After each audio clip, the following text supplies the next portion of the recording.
5월과 6월 이 2달 동안 우리는 구역 모임도 회복하고 현장 예배를 다시 회복하려는 이벤트를 준비하고 있습니다. 그래서 이 기간 동안에 우리가 마음에 품어야 할 구호가 있습니다. 지난 주일 UPC 뉴스에 나왔는데 기억하고 계십니까? 네, 기억하고 계시네요. 자, 한번 해보도록 하겠습니다. 시작. 모이자 하나 되자. 네, 현장 예배로 모이고 구역 모임으로 하나 되는 울산교회가 되자는 의미입니다. 다시 한번 해보겠습니다. 제가 모이자 이러면 여러분들은 하나 되자 하시면 되겠습니다. 모이자. 네, 좋습니다. 잘하셨습니다. 사랑하는 우리 울산교회 성도 여러분, 지난 2년여의 시간 동안을 참 잘 견뎌 오셨습니다. 수고 많으셨습니다. 우리가 주일 예배 인원수도 아직은 시기상조지만 상당히 많이 예전처럼 돌아오고 계신 것 같아요. 좋은 소식의 또 다른 단면이지만 차량 위원들이 저한테 이야기하시기를 지금 주차장이 가득 차서 또 힘들어 한답니다. 좋은 소식일 수도 있고, 그렇죠. 또 그 좋은 소식의 힘든 면이기도 합니다. 그래서 주일에는 가급적 차를 멀리 대고 오시는 분들에게 은혜가 더 임하기를 바랍니다. 네. 그리고 교육부서에서도 온라인으로 예배를 드리던 자녀들이 현장 예배로 많이 복귀하고 있다는 소식이 또 들려오고 있습니다. 하지만 우리 교회의 이런 좋은 분위기가 한국교회 전체의 분위기가 아니라는 점이 조금 가슴 아파지는 대목입니다. 작년 12월에 보건복지부가 사회적 거리두기 이행 상황을 점검하려고 한 7,400명을 투입해서 전국에 있는 16,000여 교회를 현장 조사를 했습니다. 그 중에 온라인 예배조차도 안 드리는 교회가 무려 2,693곳 정도가 되었다고 합니다. 그러니까 무려 16.4%에 달하는 수치입니다. 그러니까 16.4% 정도 되는 교회는 이 코로나 기간이 장기화되면서 아예 예배조차도, 온라인 예배조차도 지금 드리지 못하고 있는 상황이다라는 것을 말해주고 있는 것이죠. 그래서 교계에서는 수천여 교회가 이번 코로나 사태 기간 동안 문을 닫은 것으로 보고 있습니다. 곳곳의 교회에서 예배와 모임이 무너지고 있다는 소식을 접하게 될 때 저는 문득 이런 생각이 들었습니다. 우리 교회는 외적인 숫자는 상당히 많이 회복되고 있지만 아직까지 현장 예배에 돌아오고 있지 않은 우리 교회 성도님들은 어디에서 어떻게 지내고 계실까?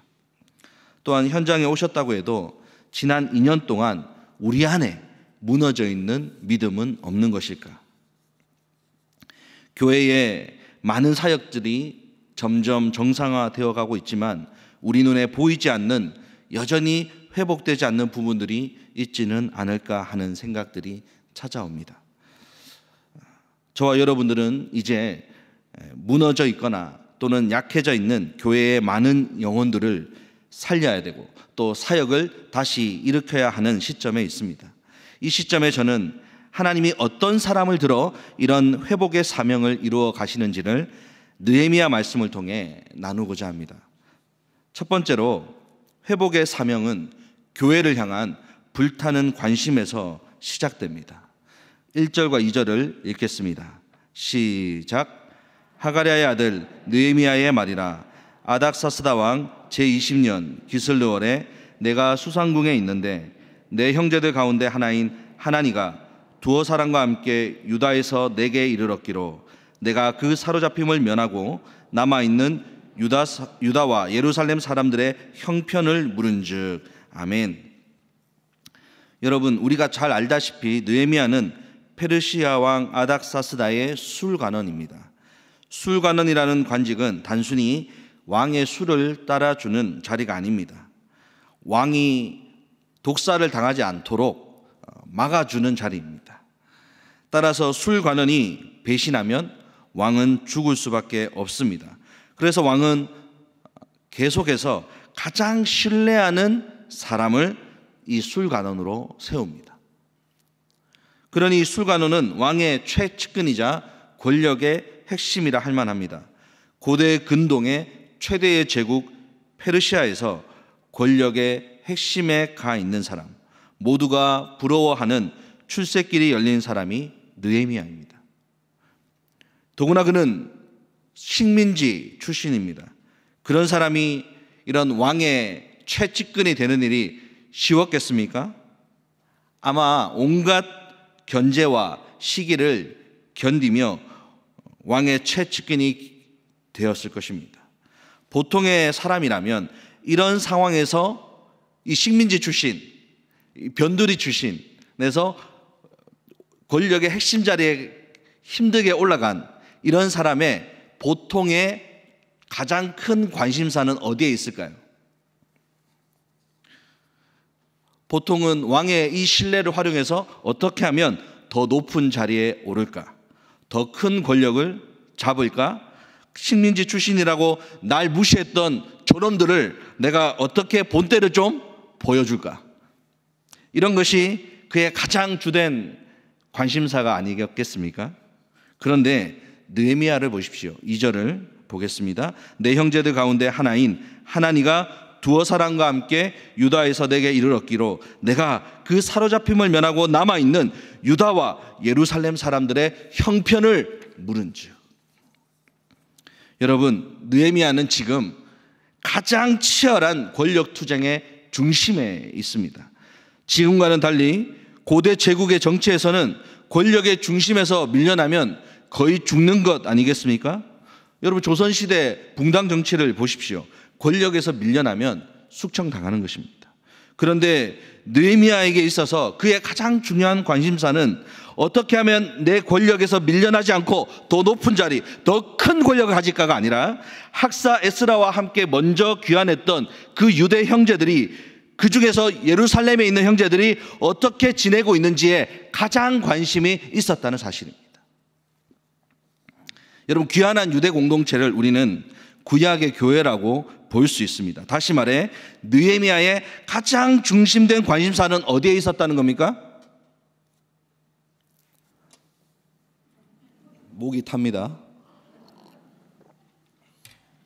느헤미야의 가장 주된 관심사는 어디에 있었다는 겁니까? 교회에 있었다는 것이죠. 그 살벌한 권력 투쟁의 중심에서 그는 자신의 권력이 아닌 오직 주님의 교회에 가장 큰 관심이 있었습니다. 여러분, 교회를 회복시키는 사명은 교회를 향한 이런 불타는 관심에서 시작됩니다.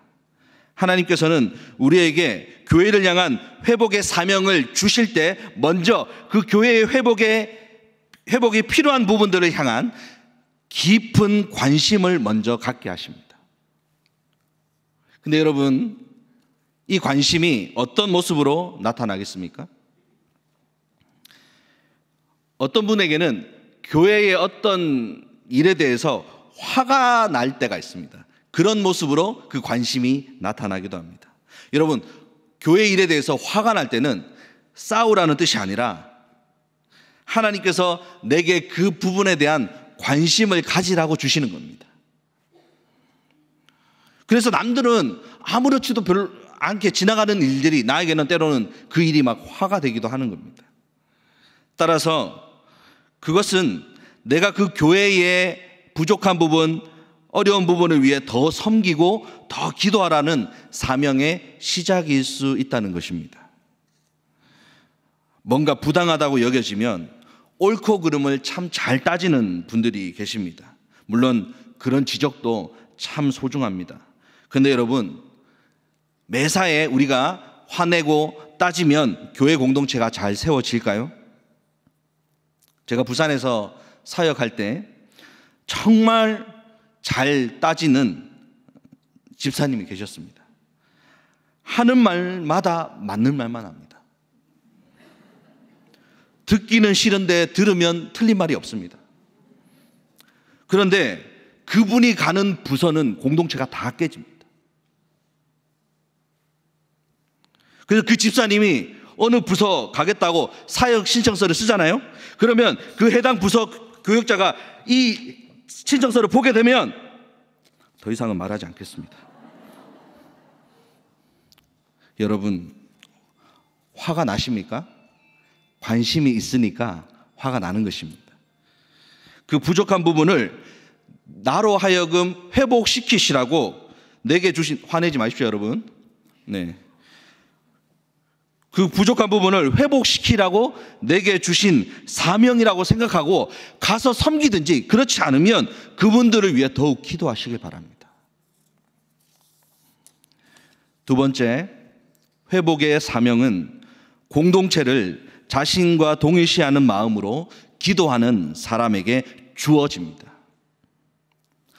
교회에 대한 불타는 관심을 가진 느헤미야가 예루살렘의 유대 공동체가 어떤 형편에 처했다는 소식을 듣게 됩니까? 3절을 보겠습니다. 제가 읽겠습니다. 3절. 그들이 내게 이르되 사로잡힘을 면하고 남아있는 자들이 그 지방 거기에서 큰 환난을 당하고 능욕을 받으며 예루살렘 성은 허물어지고 성문들은 불탔다 하는지라. 참으로 안타까운 소식을 들은 것이죠. 첫 번째 바벨론 침략이 있은 지 70년 후에 페르시아 왕 고레스는 유다 사람들을 돌려보내라고 하는 칙령을 공포합니다. 잡혀갔던 유다 사람들이 스룹바벨의 인도 아래 예루살렘으로 돌아와 다시 성전을 짓기 시작했습니다. 이스라엘은 다시 축복을 받는 것 같았지만 문제는 그들은 여전히 그들의 조상들의 죄에서 떠나지 않았습니다. 그래서 결국 성전 건축도 헌신도 중단되었고 유다 사람들은 주변 민족들의 계속된 공격으로 인해서 성벽이 무너지고 처참한 상황에 놓여지게 된 것입니다. 교회가 이렇게 무너져 있고 교회가 이렇게 무너져 내려가고 형편없는 상황에 놓여져 있다는 소식을 들은 느헤미야의 반응을 보십시오. 4절입니다. 함께 읽겠습니다. 시작. 내가 이 말을 듣고 앉아서 울고 수일 동안 슬퍼하며 하늘의 하나님 앞에서 금식하며 기도하여. 아멘. 여러분, 느헤미야가 어떻게 했습니까? 앉아서 울었습니다. 여러분, 저와 여러분들도 슬픈 소식을 뉴스로 보거나 드라마에서 슬픈 장면을 보게 되면 눈물이 납니다. 저는 요즘 아내와 제 딸이 드라마를 보고 있으면 드라마를 같이 앉아서 보진 않는데 지나가다가 보는 장면들이 가끔 슬프면 눈물이 납니다. 그러니까 아내랑 제 딸이 이해를 못하는 것이죠. 아니, 보고 있지도 않고 지나가다가 보는 장면에서 눈물을 흘리는 자기들은 슬픈 장면에서 저를 보고 웃곤 합니다. 여러분, 우리가 슬픈 장면을 보면 눈물이 나잖아요. 그런데 그렇다고 해서 주저앉아서 울진 않습니다. 그냥 공감되고 안타까운 마음을 가질 뿐이죠. 그런데 언제 주저앉아서 우는 사람들을 보게 됩니까? 뉴스에서 보다 보면 자기 자식을 사고로 잃은 사람, 이런 사람들이 주저앉아서 웁니다. 여러분, 느헤미야가 앉아서 울었다는 것은 예루살렘의 슬픈 형편이 그저 안타까운 남의 일이 아니었다는 것입니다. 그것은 자기의 일이었어요.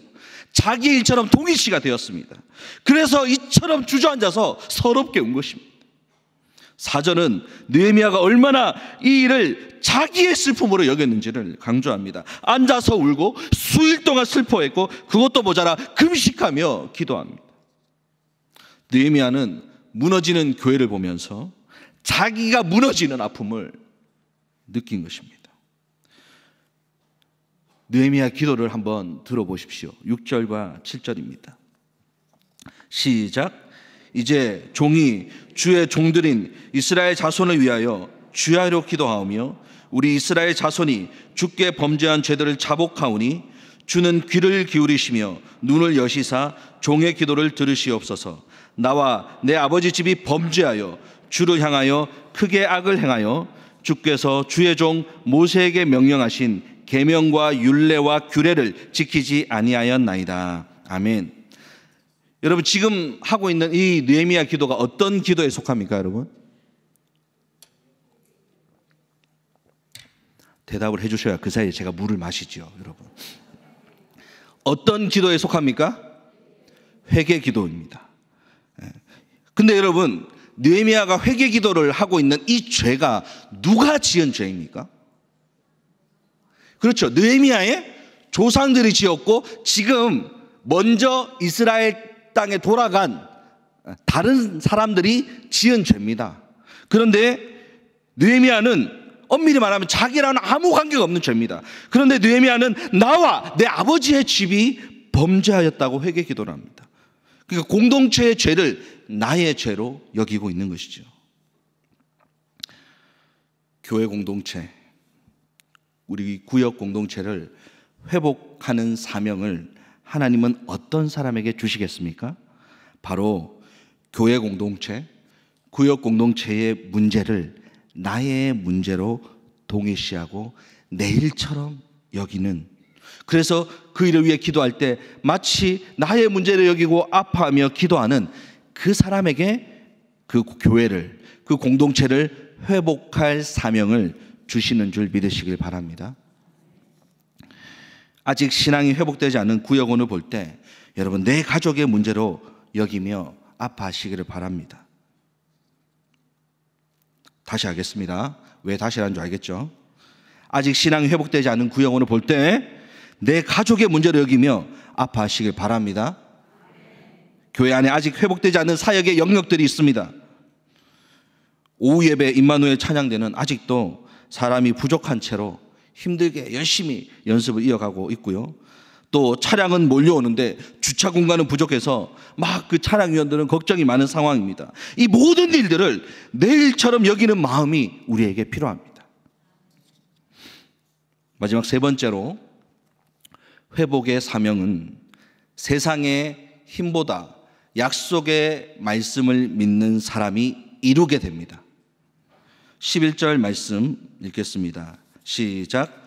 주여 구하오니 귀를 기울이사 종의 기도와 주의 이름을 경외하기를 기뻐하는 종들의 기도를 들으시고 오늘 종이 형통하여 이 사람들 앞에서 은혜를 입게 하옵소서 하였나니 그때에 내가 왕의 술관원이 되었느니라. 아멘. 느헤미야는 지금 이렇게 기도하고 있습니다. 주님, 형통하게 해주십시오. 그리고 이 페르시아 사람들, 이 권력자들에게 내가 도움을 얻도록 해주십시오. 기도합니다. 근데 이 기도의 실제적인 내용, 구체적인 내용으로 들어가면 그 내용이 어떤 기도입니까? 바로 자신을 형통하게 예루살렘 총독으로 갈 수 있도록 해달라 하는 그 기도입니다. 세계 최대의 제국, 당대 최대의 제국인 페르시아 제국의 권력의 핵심 자리인 그 자리에서 저 페르시아 변방에 있는 아무런 경제적인 힘도 없는 그런 유대 땅의 총독으로 가는 것은 어떤 의미를 가지고 있겠습니까? 그 누구도 그런 중앙 정치 무대, 권력의 핵심 인근에서 떠나려고 하지 않을 것입니다. 여러분, 왕의 입장에서 생각해 보십시오. 내가 가장 신뢰하는 사람, 그리고 그에게 온갖 굳은 일을 다 시켰던 사람입니다. 왕의 비서와 같거든요. 그래서 온갖 일들을 다 시켰습니다. 이제 그가 그 일을 마치고 다른 관직으로 가야 할 때 왕이 뭐라고 얘기하겠습니까? 말만 해. 너 어떤 거 하고 싶어? 라고 묻지 않겠습니까? 그래서 자기가 원하는 자리면 찍으면 갈 수 있는 사람이 느헤미야입니다. 그런데 그가 아무도 가기 싫어하는, 여러분, 총독은 대부분 가기 싫어하는 거예요. 변두리로 가는 거기 때문에. 그래도 가끔 가는 사람들이 있습니다. 중앙정치에서 밀려나더라도 갑니다. 왜 가냐면 뜯어먹을 게 있으면 갑니다. 그렇죠. 돈이 나오면 왜 그 돈을 열심히 축적해가지고 중앙정치에 힘 있는 사람한테 열심히 찔러줘서 다시 복귀하려고 가는 겁니다.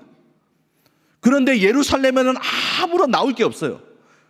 그런데 거기에 가겠다고, 거기에 갈 수 있도록 해주십시오. 하나님께 기도하고 있는 것입니다. 여러분, 아무런 것도 보장되어 있지 않고 얻는 것이 없는 그 자리를 가게 해달라고 기도하는 이유가 무엇입니까? 바로 세상의 힘보다 하나님의 힘이 더 중요하다는 것, 그 더 강한 힘이라는 것을 알고 있기 때문인 것이죠. 그리고 하나님의 약속의 말씀을 그가 믿는 믿음이 있기 때문입니다. 어떤 믿음입니까?